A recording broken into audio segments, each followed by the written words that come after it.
Dan, thanks for coming on, mate. Really excited to get you on. Because of your story that you've overcome, and obviously, you know, it's been a couple of years of solid footy since the last Reco, but more so to get and to talk to people about what that journey was like, and with, you know, a journey that you had so much adversity, how you grew from that journey, because I'd imagine that there was quite a steep learning curve for yourself personally, that you don't get to do what you're here to do from a professional point of view, and how you adapt and grow from there. But I'd love to start, mate, you know, growing up as a kid, what were your family values, and sort of what was that like for you, and what did mum and dad instill in you that, you know, that held strong through those times? Yeah, thanks, Lukey. I think for me, I've got 5 brothers, so 6 boys growing up. So in terms of sports and all that sort of stuff, footy, we were always in the backyard playing.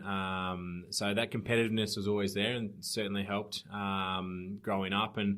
But also at the same time too, I had a few older brothers as well that were very good at almost being father figures in a way. My parents were split up, and I guess they helped us through, but also understood, I guess, the balance of being competitiveness and actually having a crack, but also looking after us as well. And I think mum especially is a very independent person and very driven person. I think I've got some of my values from her, and I think it's certainly helped me throughout my recoveries and throughout my setbacks, that she's always been one who's gone, I know you can overcome this and you will overcome this, and that's something that she's instilled in me, and that's something that I definitely grew up with.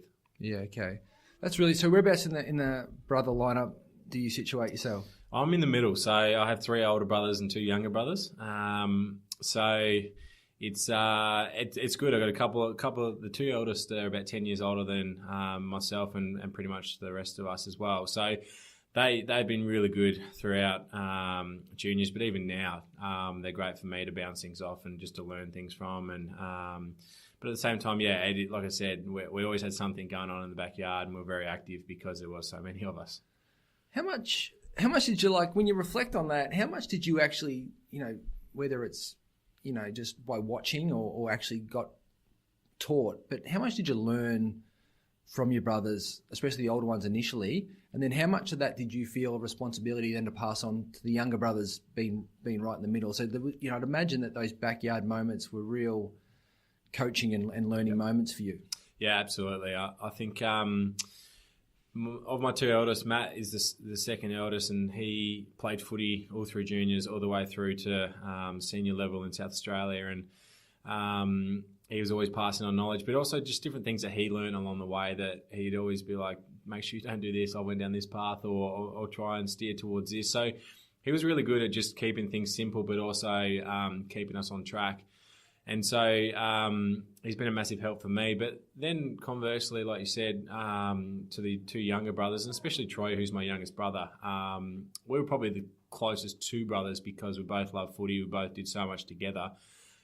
Troy's 3 years younger than me and got drafted to Carlton and Adelaide as well. So we, I guess, experienced a lot of the similar things growing up, and going through the draft and playing SANFL footy. And so it's one that I think you're spot on. I was so lucky that I had my older brothers to help me through what I was going through, that I guess I could understand how much of a difference it actually makes, and I was able to try and pass it on to Troy and help him. And Troy was certainly aware of that having 5 older brothers, one, he obviously was ready for anything in physical contact. He was more than ready for, because he was playing against us who are much older than his players that he'd play against. But 2, he did pick up a lot from us and learn a lot from us, and that's one that I reckon he would probably admit that he almost would say he had an easier road into the AFL system than probably myself, because I'd been there and done that, but also he had 5 brothers who just was able to steer him in the right direction.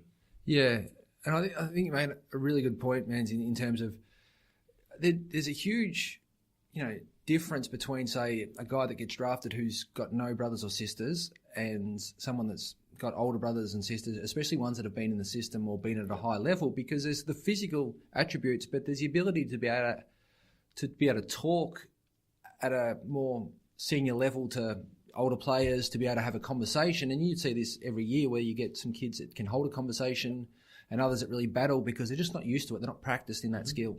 Yeah, absolutely. I think it's spot on, especially with Troy as well. He was fast-tracked in his development through having us 5 older brothers, and you pick up different things. But yeah, he certainly, I remember looking at him when he was coming through the draft and when he was 16 and 17 and thinking, wow, you're a long way ahead of where I was at that time. And it does make a difference because guys who just haven't been put in those positions before, you see them at the club and they're out of the comfort zone and you think, yeah, they are still very raw and they're still very young and immature.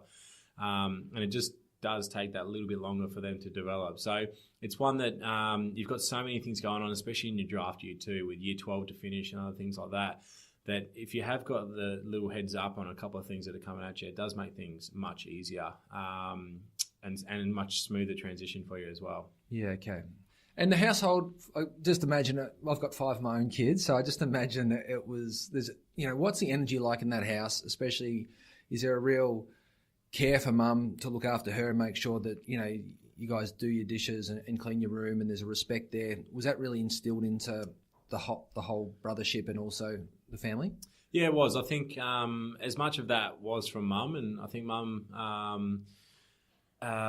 she raised us on her own for a long time, and she was, as I touched on, a very strong, independent person as well. So she was working, she was taking us to footy, and she laid down the law too, so we wouldn't get away with much, which I think is so important as well. So it did really instill in us that we couldn't just do whatever we wanted, and we actually had to toe the line and do those things, do the dishes, do the things around the house, and chip in and do your part rather than just one or two of us or the older ones doing it. Actually, everyone have a little even spread. So it certainly did. And then we, I guess, understood then where we sat and what we actually had to do. So it was as much as if one of us wouldn't do it, then the other one would be like, no, come on, this is your role. This is what you got to do. So I think that was instilled in us at a very young age, that it sort of just become habit as we grew up, and it's probably something that we continued as well. So it's definitely one that I think mum's values and beliefs and how strong she is in different things